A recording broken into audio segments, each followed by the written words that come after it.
In Parshas Matos, we learn about the koyach of our words. Nedorim, vows. There was a yeshiva bachur that accepted it himself to make sure that even ben azmanim, when the yeshiva is off, he is going to learn every single day, even on very busy days. And he made a neder that he's not going to have dinner before he learns one daf av gemara. But there was one very busy day, and he forgot. He washed his hands to eat bread for dinner, and then suddenly he remembers, I still didn't learn my daf of Gemara. So what should he do now? Should he taste a little, or should he go learn? And then what's going to happen with the bracha of netilas yadayim that he already said? And what if he had already said hamoitzi, and then he remembers before he takes the bite of bread? I still didn't learn. Should he taste a little? It's for the bracha not to be a bracha levatara, bracha in vain, or he's not allowed to taste because he made a neder. So if this was after netilas yadayim, but before hamoitzi, Shulchan Aruch Orach Chaim Siman Kuf Samech Vav says you have to make sure that there's no hefsek between netilas yadayim and hamoitzi. But in this way, in this manner, that he has to fulfill his neder, it seems that it would be best for him to take the Gemara and starts learning. Don't take your mind off the eating, so learn right on that same table that you're planning to eat, and this way he's not going to lose the bracha of netilas yadayim.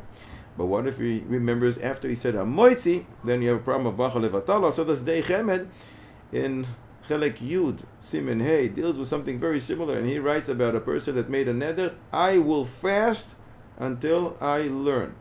I will not eat before I learn. But the minister of forgetfulness, that's why he calls it, Sar Shel Shichecha, took the best of a man, he forgot, and he said the bracha, and then he remembers, I still didn't learn. What should he do? The Sdei Chemed brings from Gedolei Achronim a few ways to deal with this. The first way, let him learn. And it's not considered a hefsek. Just like one is able to say after he washes and he realizes, I still didn't eat, give food to the behema, because one is not allowed to eat before his own behema. But the Sdei Chemed asks on this from the Rema in Siman Reish Ayin Aleph Seif Hey, that somebody who said hamoitzi and then he remembers he still didn't do Havdalah, first should eat. So his bracha shouldn't be a bracha in vain. And over there they didn't use this, go give food to the behema. The second way, let him swallow a little, less than a shear, that he doesn't lose his fast, his tinies, and then he should learn. And the Sdei Chemed deals with the language exactly. What exactly did he accept on himself? Isur tainis, fasting, or not to taste anything, because then he's not allowed to taste anything. Doesn't make a difference what the size is it. And even with tainis, that we know chatzi shiur asur min haTorah, but in our case, the guy in the yeshiva bachur said dinner. What is dinner? Does that include even just tasting, or maybe he can taste a little and complete his meal after he finishes learning? And that's what seems to be more appropriate in this case. A third way, take a bite and move everything to one side of your mouth and learn before you swallow. And this is according to the opinion of the lenient opinion that one is allowed to speak before he swallows what he eats, after he says the bracha. The fourth way, learn by hirhu, not by verbalizing it, because by hirhu also a person fulfills the mitzvah of Talmud Torah.